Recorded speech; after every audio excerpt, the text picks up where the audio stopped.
Nous allons aujourd'hui vous expliquer une utilisation avancée du bloc zone cliquable.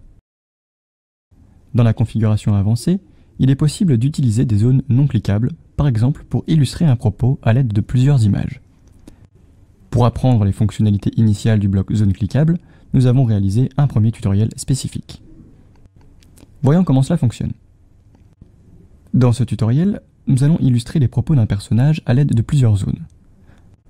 Nous avons positionné plusieurs blocs parlés contenant les propos du personnage. 2 d'entre eux seront illustrés par des images. 3 blocs zones cliquables permettront de faire apparaître successivement les zones à l'écran, afin d'illustrer chaque bloc parlé, puis de les faire disparaître. Nous double-cliquons sur notre premier bloc zone cliquable, afin de le configurer. Nous appuyons sur l'icône plus sur la gauche afin de créer notre première zone. Cette première zone contiendra une image de forêt, et nous allons la positionner sur la gauche de notre personnage.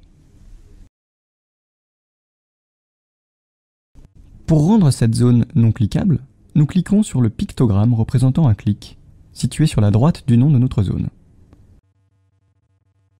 Notre premier bloc zone cliquable est configuré, nous pouvons revenir à notre graphe. Un bloc zone cliquable contenant uniquement des zones non cliquables possède une sortie, qui est utilisée automatiquement lors de l'exécution du bloc.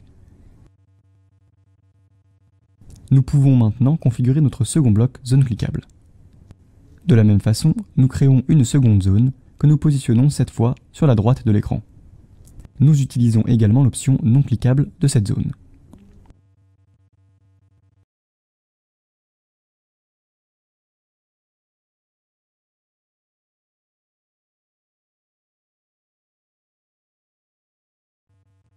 La configuration de ce bloc est terminée, nous pouvons revenir à notre graphe. Nous devons maintenant configurer notre dernier bloc zone cliquable. Dans ce dernier bloc zone cliquable, nous souhaitons faire disparaître les 2 zones précédemment affichées.